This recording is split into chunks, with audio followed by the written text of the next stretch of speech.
This month of the How's All That Workin' For You podcast is sponsored by J. Brooks Coffee Roasters in Memphis, Tennessee. Urban Joe is the house favorite at J. Brooks for cold brew coffee. The legendary flavor of Urban Joe will ignite your taste buds with captivating shades of cocoa and cream. With a pleasantly balanced, bold body, the dark roast lover will fall head over heels for this roast. Cold brew is very quick and simple to make. It contains 2/3 less acids than hot brew coffee, so it's a perfect choice for anyone who has reflux or needs a stomach-friendly option for coffee. And if you make cold brew at home, you can make both cold and hot coffee with your solution. Everyone loves an adventure story. Make your day an epic adventure with a steaming cup or cold brew of Urban Joe. To order this signature blend for yourself and learn more about J. Brooks Coffee, click the link in the show notes or visit jbrookscoffeeroasters.com. That's the letter J, brookscoffeeroasters.com. Hey sis, before we dive into today's episode, I want to let you know that this one might be emotionally challenging for some. Preparing our hearts for the holidays includes dealing with some of the harder stuff that our hearts struggle with, especially at this time of year. The content today does include topics of grief, loss of a loved one, and miscarriage. I never want to trigger unpleasant emotions or trauma responses, so please keep those healthy boundaries in mind that we are always talking about. If hearing that up front triggers big feelings that you're not ready for, this might not be the episode for you today, and that's okay. There have been times when I wasn't ready to hear or talk about it either. It's going to be here if and when you are ready for it. I love you lots, and I'm here for you. You are officially invited to create some breathing room. This is the absolute best podcast to find the strategies, resources, and motivation you need to stop drowning in overwhelm, break free from hustle culture, and live out your God-given purpose. I'm your host, Rachel Baker, and girl, I've been there, done that. It is my God-given purpose to help you find space for an intentional life so you can confidently live in those strengths, skills, and passions that light you up and serve others. I know you are ready to create some breathing room, so let's do it together. Welcome to episode 32 of Create Some Breathing Room. We have been talking about preparing for the holidays in this season. And today I really want to focus on preparing our hearts as we come up on these holidays, especially on Christmas.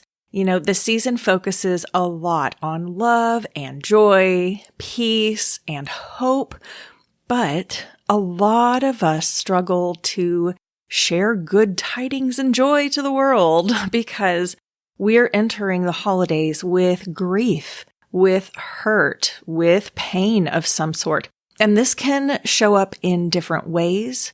Different things can trigger it. And so I just want to speak a little bit into that space today. I want to acknowledge that this is a beautiful time of year. It is a wonderful time to celebrate the birth of Christ and all the joy that comes with that. But also, we are human, we live in a broken world, and there's hard stuff. So whether that is you, if this is resonating with you personally and you are saying, yes, I'm having a rough time coming into the holidays, this is a hard time of year, or if you just have other people in your life who maybe struggle this time of year and you don't exactly relate to that, whichever camp you fall in, this episode is for you today because I want to speak to your heart if you are the one hurting, and I want to speak to you if you are around people who are hurting, just for that extra level of empathy and awareness. So first of all, what is it that can make this time of year difficult? A lot of things.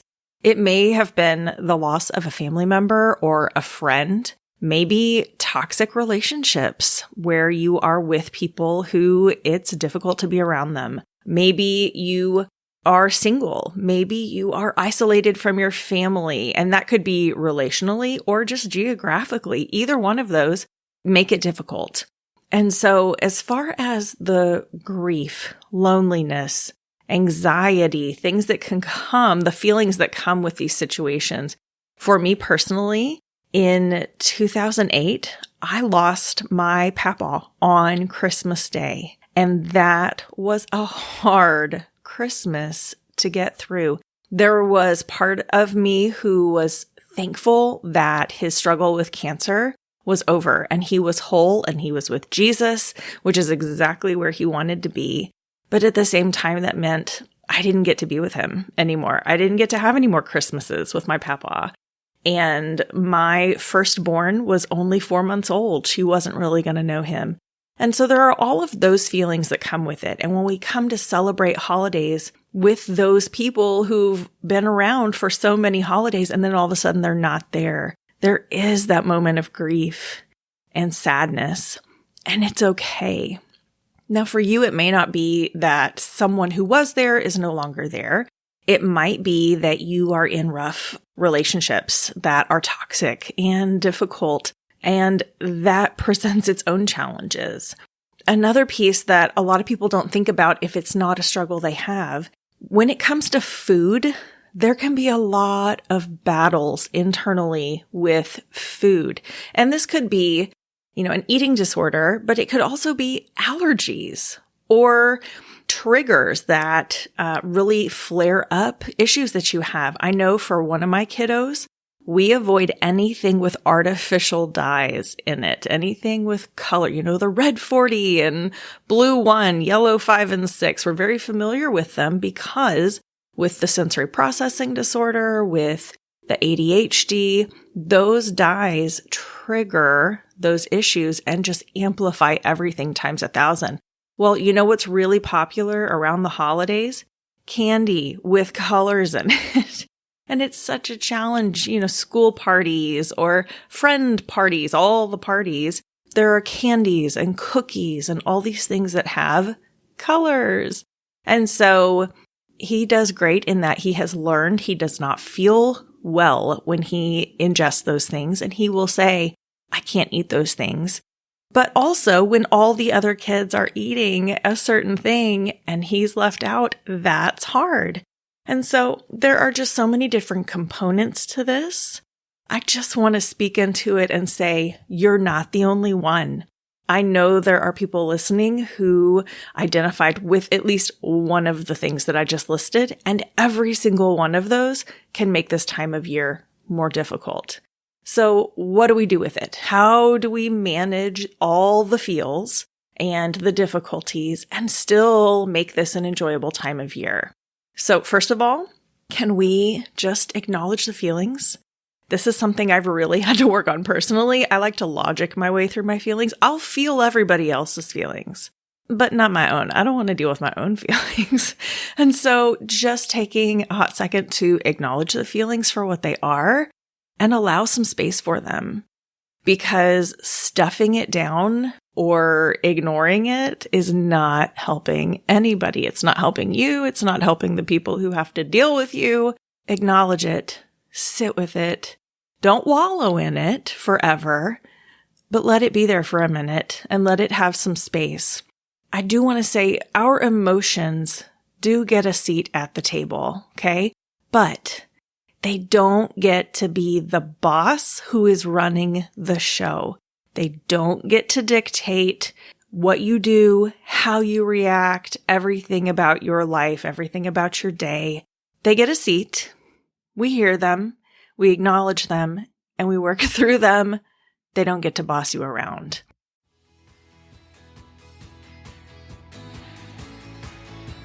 Hey, it's Rachel, your go-to encourager and coach. I know you love our podcast talks, but imagine taking that connection to the next level in person. I'm more than a clarity coach. I'm someone who's been in the trenches, juggling all the things. I get it. I've danced with chaos, overloaded schedules, and the struggle to prioritize self-care. But I found the rhythm, and I've got the strategies to help your ladies create some breathing room. So if you're organizing an event, whether it's a conference, church gathering, or retreat, and you want a speaker who brings humor, real talk, and a dose of inspiration, I'm your girl. Let's chat about making your event a memorable one. Visit racheldbaker.com/speaking. That's racheldbaker.com/speaking. I can't wait to connect.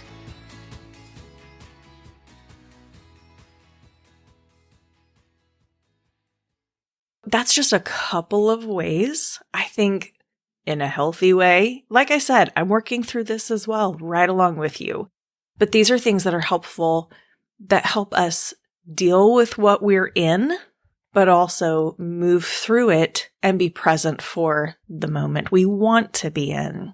So I just kind of want to offer a few suggestions of how we can approach these difficult times or situations in a healthy way that helps us to cope and move forward. If it is someone who you've lost, I want to just give you the permission to honor that person in some way. So for our family, I had 2 miscarriages between the 2 children that I have right now. I've been pregnant 4 times. I got 2 kids in my house. And so those 2 babies that I lost between the 2 kiddos that I have with me, that was hard. And it was right around the holidays for both of them when that happened. And so one of the best advice and best gifts I've ever been given, it was a friend of mine when I went through that, she gave me a pacifier Christmas ornament. And it was with the comment of, you don't have to hang this up this year. You don't have to hang this up ever. But I've been through this and I just want you to have something to remember your babies because they mattered. And miscarriage is a whole thing and we're not going to deep dive into it today. But a lot of women don't talk about it when it happens, or they think it's just something wrong with them. I just want to speak into this space briefly and say it's okay. And actually, I'd say it's recommended to honor that baby in some way. And so every year at Christmas, we pull out that pacifier ornament to hang on the Christmas tree. And my kids know. And the first couple of years when they saw it, they'd ask like, Mommy, was this my pacifier? What is this? And I tell them, no, there were 2 other babies that were going to be in our family, but they're not here with us. They're with Jesus. And so we hang this on the Christmas tree so that they're with us at Christmas too. And we remember them. And it's a little difficult for me every year. And I was not going to get emotional telling this. It's an emotional thing. It's hard, but it's important. And it honors those children that I don't get to have with me at the holidays. It helps us remember that, but also I'm not stuffing it down. I'm not ignoring it. I'm not pretending it's not something that's there. And it's kind of a special thing that we all have now. My kids know that there were 2 other babies that could have been in this family, but they're not here. And we hang it and we remember them. And then we celebrate the holidays together. For those relationships that are difficult, I would say one of the biggest things you can do are to proactively set some boundaries. And if needed, have an escape plan. Have somebody else who, maybe they call you at a certain time and I need you to come do this thing, whatever it is, but have boundaries so that if those boundaries are crossed, you then have permission to exit, to leave, to do whatever it is you need to do in that situation to remove yourself from that scenario. I'm not going to, again, deep dive into any of these, but just know you don't have to stay in a place that is toxic. Please don't do it. It's not needed. And the last thing I would say is find some time and space to cultivate joy, because some of the things are hard and they become extra hard when it's supposed to be extra joyful, right? So find the things where you can cultivate joy. What is it that lights you up this time of year? What is it in this season that you are especially thankful for? And really do wallow in that, because if we sit in the yuck, then yes, the whole season feels like yuck. But if we acknowledge it, if we honor it, if we do something to recognize it, and then also cultivate joy and have moments of gratitude, then it makes the season more meaningful and enjoyable. This time of year is supposed to just ooze comfort and joy, right? But it can also bring heartache and tears. So create some breathing room to acknowledge the feelings you have and validate their existence. They can show up, they can say hi, but they do not get to run the show all season long. Honor those that you lost. Set boundaries for the tricky situations and the difficult relationships, but be intentional about cultivating joy each day. I want to wrap us up here with one final thought.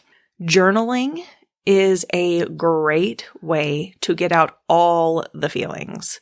It's all valid and space is needed to acknowledge them all. Journal the hard stuff, right? Brainstorm what brings you joy. Write out your boundaries or your escape plan. Always take a moment to write a few things you're thankful for each day. Now, this is not an episode focused solely on gratitude as we approach Thanksgiving, but I do want to wrap up by reminding you that the practice of identifying what you are grateful for is a healing process. So if you need to, start with a new journal. I've got quite a few out there. I've just been creating some journals so that as I ask you to step into this space and to create some breathing room for yourself, if journaling is something that would be beneficial to you, you have some resources available. So I've got links in the show notes where you can go and check out the journals I've created for you, or you can head over to racheldbaker.com/shop and check out the journals we have over there as well. I hope these are helpful for you. And I just want to offer blessings to you and yours as we head into this season. Thanks so much for listening today. Be sure to check the show notes to get links for all the resources mentioned in this episode. As always, your reviews make such a difference, so thank you for taking the time to leave those for us. Your ratings and thoughts mean so much. I love reading each and every one. As we wrap up today, please remember, life can feel crazy and overwhelming sometimes, but you will never regret taking the time to create some breathing room.